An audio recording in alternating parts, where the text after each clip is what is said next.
আমাৰ এই খেতিৰ ছিজনত আমাৰ স্থানীয় বিধায়ক মাননীয় দিগন্ত বৰ্মনক বাৰম্বাৰ অনুৰোধ কৰোঁ যাতে আমাৰ খেতিৰ সমস্যা পানীৰ যিটো অভাৱ হৈ আছে আমাৰ এই ঘগ্ৰাবাৰ অঞ্চলত তেখেতে যেন এটা আমাক পানীৰ সুবিধাৰ ব্যৱস্থা কৰি জলসিঞ্চনৰ ব্যৱস্থা কৰি দিয়ে।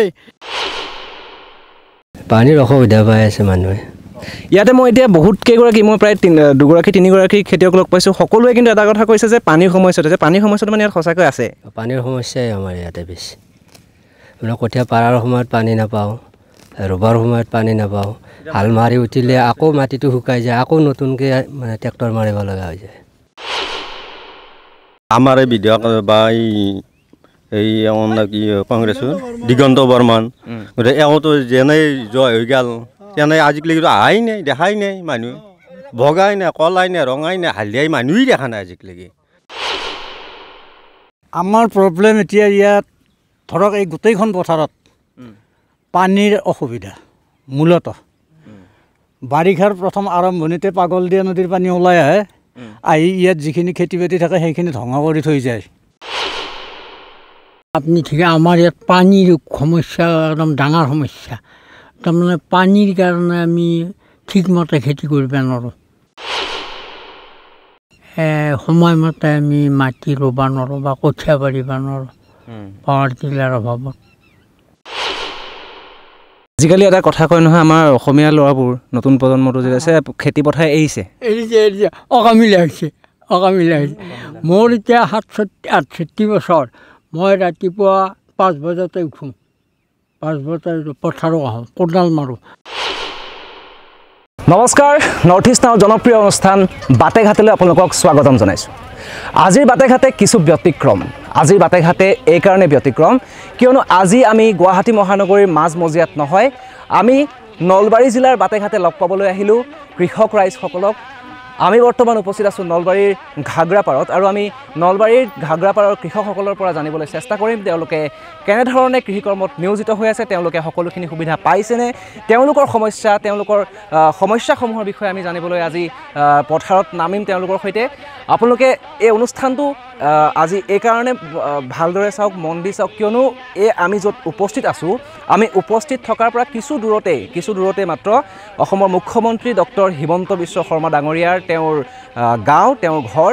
আমি মুখ্যমন্ত্ৰীগৰাকীৰ ঘৰৰ নিচেই কাষৰ গাঁও এখনত বৰ্তমান উপস্থিত আছোঁ আৰু আমি এইখন গাঁৱত থিয় হৈ ইয়াৰ পৰা আমি দেখাব বিচাৰিছোঁ অসমীয়া কৃষকসকলে আচলতে কিমান কষ্ট কৰিব পাৰে, অসমীয়া খেতিয়কসকলে কেনেধৰণে কষ্ট কৰিব পাৰে। আমি আপোনালোকক সেয়া দেখুৱাবলৈ চেষ্টা কৰিম। ভিডিঅ' জাৰ্নেলিষ্ট পাৰ্থই আপোনালোকক দেখুৱাব, মোক সহযোগিতা কৰিছে ভিডিঅ' জাৰ্নেলিষ্ট পাৰ্থপ্ৰতিম বৰদলৈয়ে। আমি আজি বাটে ঘাটে অনুষ্ঠান আপোনালোকৰ মাজলৈ আগবঢ়াই আনিছোঁ।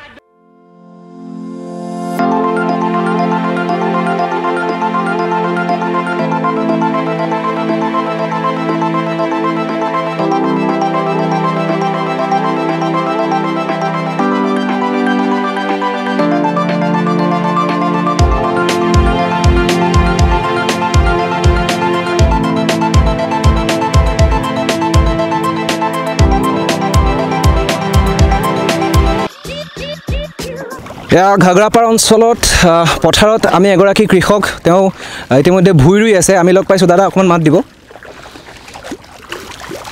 নমস্কাৰ, আপোনাক আমাৰ নৰ্থ ইষ্ট নাও চেনেললৈ স্বাগতম জনাইছোঁ। আমি বাটে ঘাটে নামৰ এটা অনুষ্ঠান কৰোঁ। বাটে ঘাটে অনুষ্ঠানটোত আমি আচলতে সাধাৰণতে গুৱাহাটী মহানগৰৰ ভিতৰতে ৰাইজক লগ কৰোঁ, তেওঁলোকৰ অভাৱ অভিযোগ বিষয়ে জানিবলৈ চেষ্টা কৰোঁ। কিন্তু আজি আমি আহিছোঁ আপোনালোকৰ এই অঞ্চললৈ আহিছোঁ আৰু আমি আচলতে পথাৰত চাব বিচাৰিছোঁ যে অসমীয়া যিসকল খেতিয়ক তেওঁলোকে কেনেদৰে কষ্ট কৰি তেওঁলোকে আচলতে এই খেতি পথাৰবোৰ জীয়াই ৰাখিছে। প্ৰথমে কওকচোন আপোনাৰ নামটো। মোৰ নাম মহম্মদ শ্বৰিফুল হুছেইন। হয়, আপোনালোকে ইয়াতে খেতি কৰে, আপোনাৰ ইয়াৰ নিজৰ মাটিনে? এই নিজৰে মাটি বুলি ক'ব লাগিব। ইয়াতে আমি বহুত পৰিশ্ৰম কৰি আছোঁ। এতিয়া পানীৰ আমাৰ বিশেষকৈ পানীৰ অভাৱ আমাৰ ইয়াতে এই বুলি নহয়, আমাৰ তাতেও পানীৰে অভাৱ। খেতিখনত আমাৰ বহুত পৰিশ্ৰম হৈ আছে পানীৰ অভাৱৰ কাৰণে।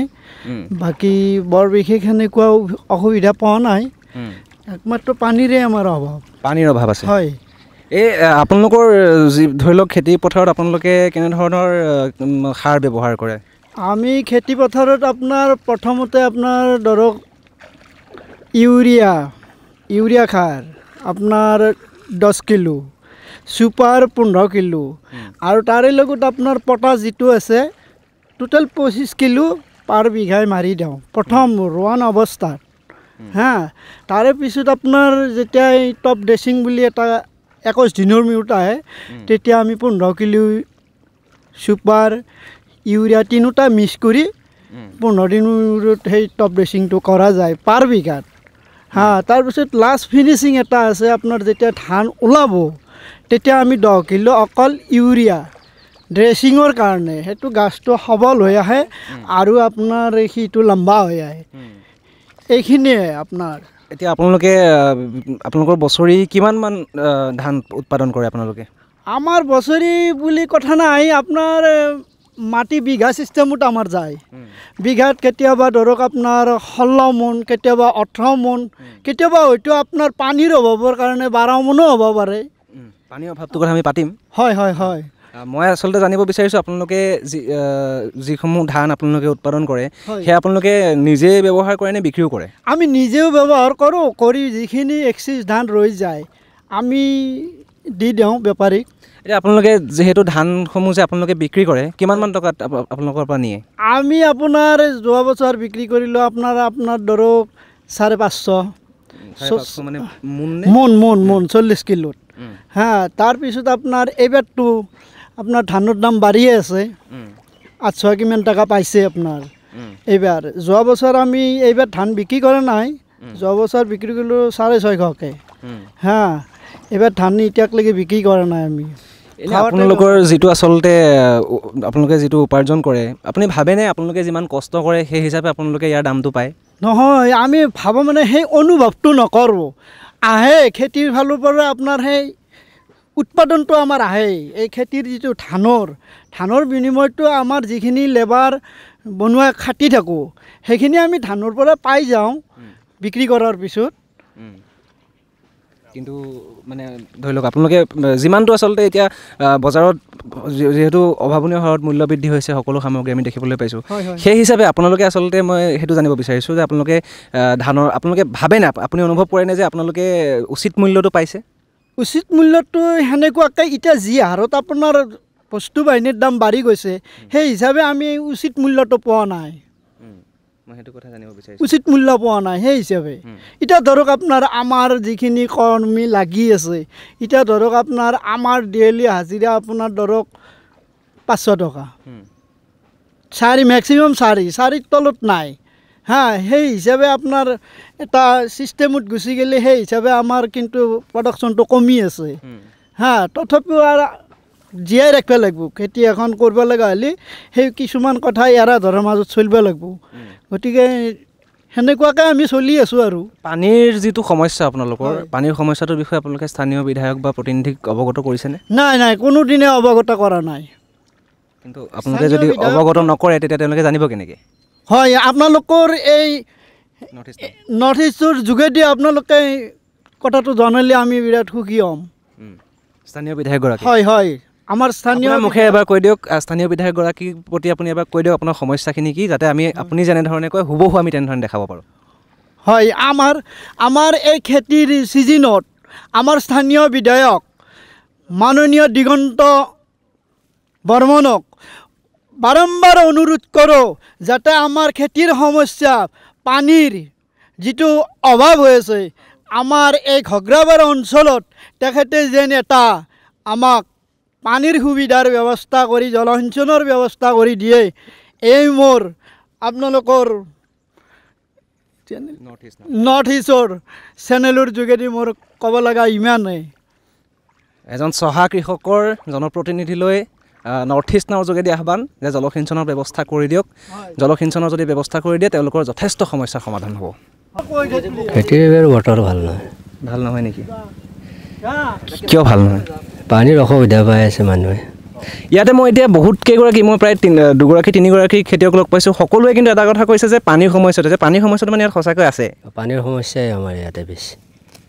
মানে কঠীয়া পাৰাৰ সময়ত পানী নাপাওঁ, ৰুবৰ সময়ত পানী নাপাওঁ, হাল মাৰি উঠিলে আকৌ মাটিটো শুকাই যায়, আকৌ নতুনকৈ মানে ট্ৰেক্টৰ মাৰিব লগা হৈ যায়। আপোনাৰ বছৰি কিমানমান ধান উৎপাদন কৰে আপুনি? মানে বছৰ চিষ্টেমত সেইটো মানে ক'ব নোৱাৰি। বতৰ যদি ভাল হৈ যায় অলপ ফচলটো বাঢ়ে, বতৰ যদি একদম যোৱা বছৰ আমাৰ শুকাই গৈছিল বতৰটো, ফচলটো কমি গ'ল। এইবাৰ হোৱা আশা কৰি আমি এইবিলাক কৰি আছোঁ। আৰু আপোনালোকে কেনেকুৱা ধৰণৰ সাৰ ব্যৱহাৰ কৰে ইয়াতে?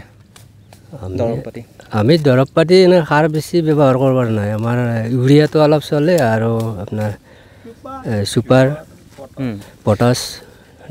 আপোনালোকক মই এইটো জানিব বিচাৰিম আচলতে আপোনাৰ পৰা, আপোনালোকে যিহেতু ইমান ৰ'দে বৰষুণে কষ্ট কৰিছে, আপুনি ভাবেনে আপোনালোকৰ কষ্টৰ যিটো উচিত মূল্য সেইটো আপোনালোকে পায়? ভাবেনে তেনেকৈ? উচিত মূল্যটো আমি পাম বুলি নাভাবোঁ। পোৱাৰ আশাতে আমি কৰোঁ, কিন্তু শেষত আমি নাপাওঁ এইটো। আপুনি কওকচোন, আপুনি ভাবেনে আপোনালোকে উচিত মূল্য পাইছে? উচিত মূল্য পাওঁ বুলি আমি নাভাবোঁ। তাৰমানে যেখিনি আমি পৰিশ্ৰম কৰোঁ, কিন্তু আমি সেইখিনি বস্তু পোৱা নাই। মোৰতো বিঘাত আমি ধৰি লওঁ 10 মোন পাব লাগে, কিন্তু আমি 6 মোন বা 7 মোন হাইচ সিমানেই পাওঁ। তাৰমানে সাৰ প্ৰয়োগ কৰি বা ঔষধ পানী দি পেলাই বা হেৰি কৰি পেলাই এই 6 মোনৰ পৰা 7 মোনৰ ভিতৰতে থাকে। মানে আপোনালোকৰ সমস্যাসমূহ কি কি?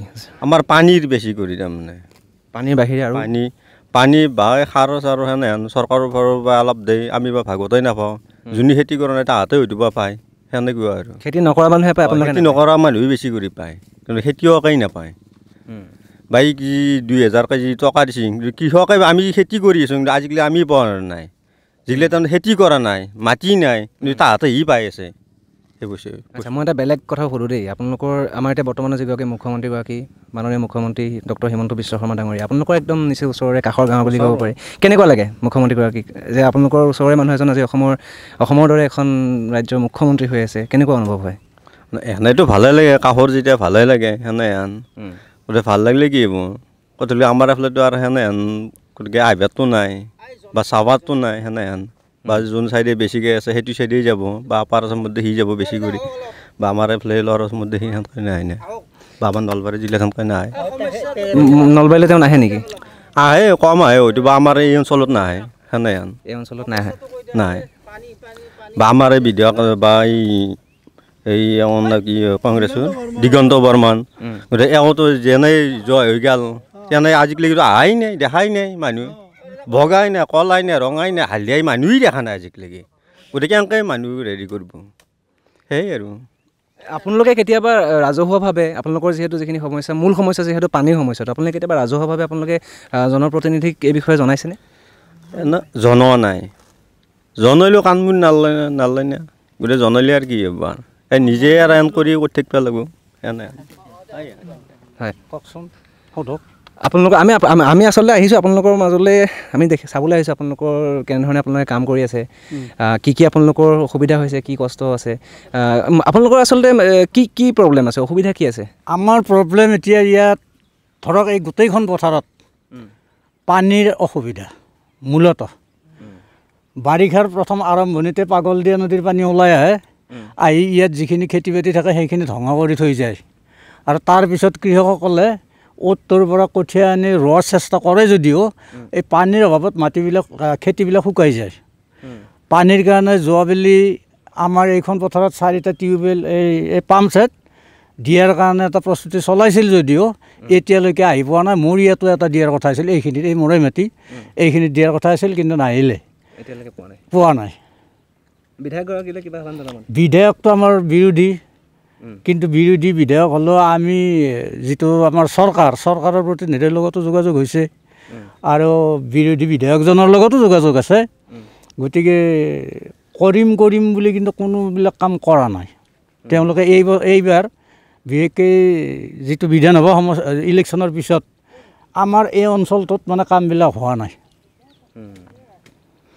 পানীৰ সমস্যাটো তেন্তে সকলোৱে ভুগি থকা সমস্যাৰ ভিতৰত পানীৰ সমস্যাটোৱে এটা অন্যতম সমস্যা। পানীৰ সমস্যাটো যথেষ্ট বেছি হৈছে, গতিকে পানীৰ সমস্যাটো সমাধান হ'ব লাগে। সমাধান হ'ব লাগে আৰু সেইটো। আপুনি কিমানমান বিঘা খেতি কৰে? মই 3 বিঘামান কৰোঁ। 3 বিঘা। এই আপোনাৰ নিজৰ মাটি নে? এতিয়া নিজৰ মাটি। এই আপোনালোকৰ এতিয়া আমি বহুকেইগৰাকী খেতিয়কৰ লগত কথা পাতিছোঁ ইয়াত, চবেই এটা কথা কৈছে যে পানীৰ সমস্যাটো আছে। আপুনি ঠিক, আমাৰ ইয়াত পানীৰ সমস্যা একদম ডাঙৰ সমস্যা। তাৰমানে পানীৰ কাৰণে আমি ঠিকমতে খেতি কৰিব নোৱাৰোঁ। সেই আৰু ইয়াতে এই পাৱাৰ টিলাৰৰো খুব হেৰিটো কম, সংখ্যাটো কম। এই দুখন এখন থাকে, সময়মতে আমি মাটি ৰুব নোৱাৰোঁ বা কঠীয়া পাৰিব নোৱাৰোঁ পাৱাৰ টিলাৰ অভাৱত। বুজি বহু অসুবিধা। আপোনালোকে কেতিয়াবা চৰকাৰীভাৱে আপোনালোকক কিবা জলসিঞ্চনৰ ব্যৱস্থা কৰিছে? নাই, এতিয়ালৈ কোনো ব্যৱস্থা কৰা নাই জলসিঞ্চনৰ। বাকী আপোনালোকে যে ধৰি লওক এতিয়া ধানৰ খেতি কৰিছে, আপোনালোকে বিক্ৰীও কৰিব, কিন্তু আপুনি ভাবেনে আপোনালোকে যিমান এতিয়া ৰ'দে বৰষুণে কষ্ট কৰিছে তাৰ সেইটো মূল্যটো পায়নে আপুনি ভাবেনে? সেই হিচাপে মূল্য নাপাওঁ, কষ্ট হিচাপে। এই চাওক 5 বজাতে আহোঁ পথাৰত উঠি, প্ৰায় 3 বজামানলৈকে থাকোঁ পথাৰত। গতিকে একেদিনাৰ মানে আমি দেহাকে নাচাওঁ, আমি কেৱল কামখিনি কেনেকৈ উঠাব পাৰোঁ সেয়ে আমাৰ এই বন্ধুৰ লগত তাকে আলোচনা কৰি আছোঁ। খুব পৰম দুজন বন্ধু নেকি? আমি বন্ধু মানুহ, এখন গাঁৱৰে মানুহ। এইও অলপ খেতি কৰে, ময়ো 10 বিঘা মাটি খেতি কৰোঁ। 10 বিঘা 9 বিঘামান হ'ব। পানীৰ সমস্যাটো আপোনাৰো আছেনে? পানীৰ সমস্যা আছে, আমাৰ এখনেই পথাৰ না, পানীৰ সমস্যা প্ৰত্যেকৰে আছে। কিন্তু আমি অনবাৰত কৰি এইবাৰ এই গাড়ীৰ সমস্যাটো অলপমান হেৰি পাইছোঁ। আপোনাৰ ধৰক মানুহ খুব তোষামত কৰিব লাগে, বুজছি? তোষামত কৰিব লাগে এই গাড়ীৰ মালিক আপোনাৰ কামলাক খুব তোষামত কৰিব লাগে, বুজছি? পইচা দিলেও মানে হেৰি গধূলিটো আৰু লগালগ 400 দিয়াই যায়, কিন্তু তাতে কিমান দি তোষামত কৰিব লাগিব। এতিয়া আজিকালি এটা কথা কয় নহয়, আমাৰ অসমীয়া ল'ৰাবোৰ নতুন প্ৰজন্মটো যে আছে খেতি পথাৰ এৰিছে। অকামিলা হৈছে। মোৰ এতিয়া 68 বছৰ। মই ৰাতিপুৱা 5 বজাতে উঠোঁ, 5 বজাত পথাৰত আহোঁ, কোদাল মাৰোঁ, বুজছি? এই ট্ৰেক্টৰ অহা নাই, মই কোদাল মাৰি সেইটো মোৰ ডাঙৰ ল'ৰা, সি অহাত দেৰি কৰিছে, মই যিৰকম কোদাল হেৰি কৰি পেক কৰি দিছোঁ, বুজছি? মই আৰু ধৰক এই বেলেগ অসমীয়াত মই তোষামত কৰিব টান পাওঁ, খুবেই টান পাওঁ। মই লাগে দেহাই দি হেৰি কৰিম, বুজছি? কাৰণ কিয় তোষামত কৰিব টান পাওঁ? আপুনিতো এনেই মোক কৰি নেদে, আপুনি মোক কিবা কৰি দিছে, তাৰ বিনিময়ত আপোনাক দিছোঁ নহয়, বুজছি? মোৰ কথা কি মই কৰি দেখুৱাম।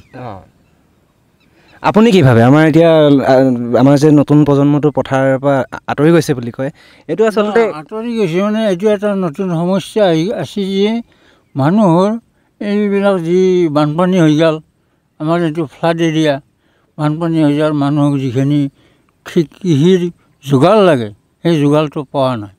আগতে যেনে কঠীয়া নষ্ট হৈ গ'ল, এইফালে গৰু নাই, গৰুৰ বিনিময়ত গাড়ী ওলাইছে, গাড়ী আমি যিখিনি যেনেকৈ পাব লাগে সেনেকৈ পোৱা নাই। চৰকাৰী পাৱাৰ টিলাৰ যোগান ধৰিছেনে আপোনালোকক আজিলৈকে? নাই, এতিয়ালৈ কোনো আমাক চৰকাৰী হেৰি একো আমি পোৱা নাই। ধৰক বীজ পোৱা নাই বা সাৰ পোৱা নাই বা গাড়ীৰে ধৰক আমি কোনো সা সুবিধা পোৱা নাই কৃষিৰ কাৰণে।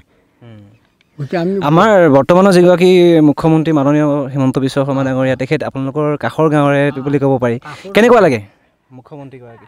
মুখ্যমন্ত্ৰীটো আৰু ভালেই নাই, সেনেহেন কথা। আৰু আমাৰ ইয়াতে এটা নতুন অনুষ্ঠান কৰিছে যেনে মেডিকেল, সেইকাৰণে প্ৰত্যেকেই ভাল পায়। কিন্তু যদি জলসিঞ্চনৰ ব্যৱস্থাটো আপোনালোক কৰি দিয়ে আৰু ভাল। জলসিঞ্চন কৰিলে আৰু কৃষিৰ খুব উন্নত হ'ব। জলসিঞ্চন বা ধৰক এই পাৱাৰ টিলাৰ বা ঠিকমতে সাৰ বীজৰ যোগান ধৰিলে, বুজছি? কৃষকে যেতিয়া সুবিধা পাব তেতিয়া তেনাৰ এটা মন উদ্যম হ'ব যে চৰকাৰে আমাক বহু যোগান ধৰিছে, আমি কৃষিত বৰ হেৰি কৰোঁ। অকল চাকৰি নহয়, বুজছি? চাকৰি নহয়তো। গতিকে ইয়াতে ধৰক এতিয়া মোৰে কথা, এই পাৱাৰ টিলাৰ নাই, মই আজি 3-4 দিনেই ৰখি আছোঁ, কিন্তু আজি মোৰ মন বিৰাট দি আছে যে এই ৰখি থাকিলে নহ'ব, কোদাল মাৰি হ'লেও মই ৰুম।